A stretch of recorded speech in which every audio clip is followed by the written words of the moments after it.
तो आज सुबह उठने को बिल्कुल भी मन नहीं कर रहा था, लेकिन कुछ भी करके उठ गया हूँ और अपना बिस्तर बनाकर स्टडी टेबल पे आ गया हूँ।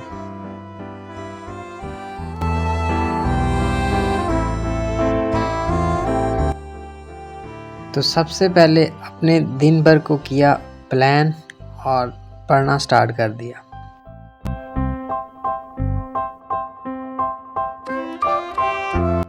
तो एक चीज़ अभी मैं ऑब्ज़र्व कर रहा हूँ, जब से मैंने वोकैब को याद करना शुरू किया है तब से मेरी राइटिंग में भी एक अलग सा निखार आ रहा है और मेरी राइटिंग भी थोड़ी डाइवर्सिफाइड हो गई है।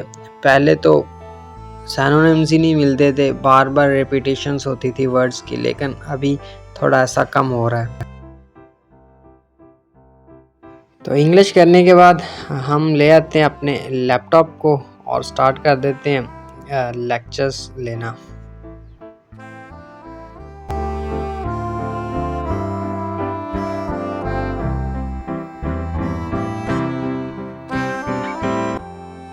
काफ़ी दिनों से नाखून तराशने का टाइम ही नहीं मिल रहा था, तो अभी ब्रेक के दौरान नाखून तराश लेते हैं। धुले हुए कपड़े कल वाले मैं उतारने ही भूल गया था, तो वो फिर ड्यू की वजह से गीले हो गए थे, तो अभी जल्दी से उतार लेता हूँ, फिर ना कहीं याद भूल जाए।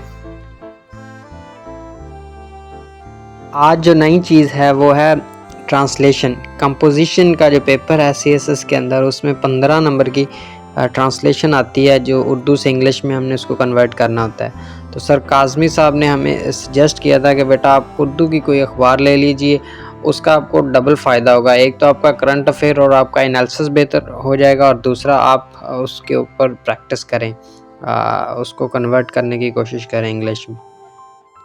लिखते लिखते मेरे पेन की स्याही हो जाती है ख़त्म, तो भर लेते हैं उसको।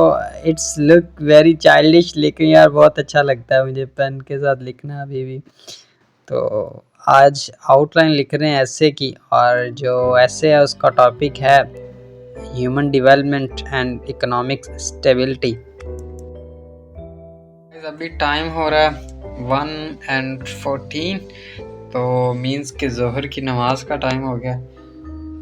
तो अभी हम देख लेते हैं टू डू टास्क लिस्ट को अभी तक क्या हो गया।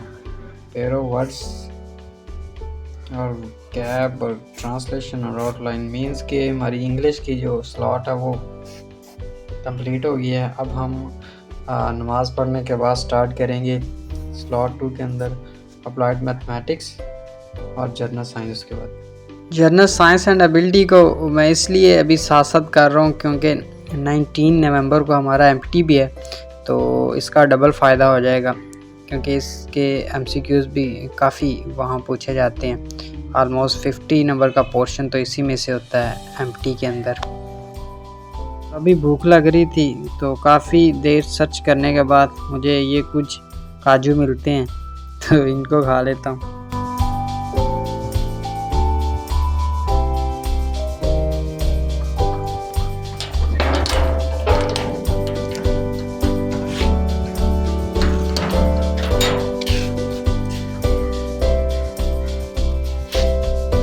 तो अभी टाइम हो जाता है असर की नमाज का, तो जल्दी से नमाज पढ़ लेते हैं। तो गाइस MT के लिए आज मैं कंप्यूटर साइंस को पढ़ रहा हूँ। तो मेरे पास बुक जो है वो स्मार्ट सीरीज़ की है, काफ़ी कॉम्प्रिहेंसिव लिखी हुई है। तो अभी मैं MS वर्ड के MCQs कर रहा हूँ और साथ उनकी प्रैक्टिस भी कर रहा हूँ लैपटॉप से, तो ताकि ये भूले ना, अदरवाइज़ तो ये भूल जाते हैं। हेलो गाइस, तो कैसे हैं आप? तो यार एक मेरी सिस्टर का मैसेज आया था कि मेरा बड़ा दिल करता है, मुझे बड़ा शौक है CSS करने का, लेकिन मेरे पेरेंट्स मुझे नहीं करने दे रहे।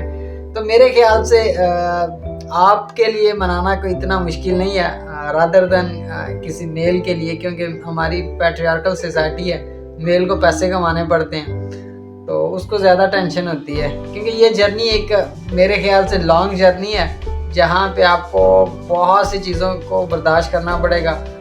अभी घर वालों के ताने भी सुनने पड़ेंगे। अभी घर वाले ये कहते हैं जो तेरे साथ पढ़ता था वो जॉब लग गया है, वो प्राइवेट कर रहा है, उसकी 50,000 लाख तनख्वाह है, वो ऑनलाइन कर रहा है, वो इतनी ब्ला ब्ला ब्ला ब्ला। तो आप समझ सकते हो, आप अपने आप से उसको रिलेट कर सकते हो। तो तो ये सारी चीज़ें आपको बर्दाश्त करनी पड़ेगी अगर आपने इस जर्नी के अंदर आना है।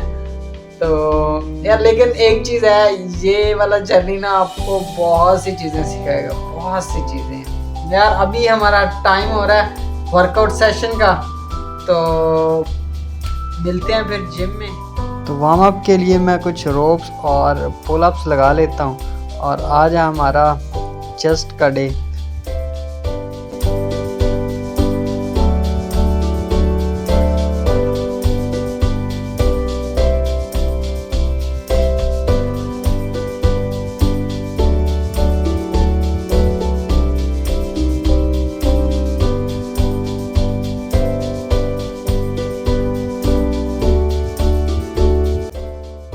Thank you guys for watching my vlogs. आप लोगों के कमेंट मुझे एनर्जी देते हैं। तो मिलते हैं एक नए व्लॉग में।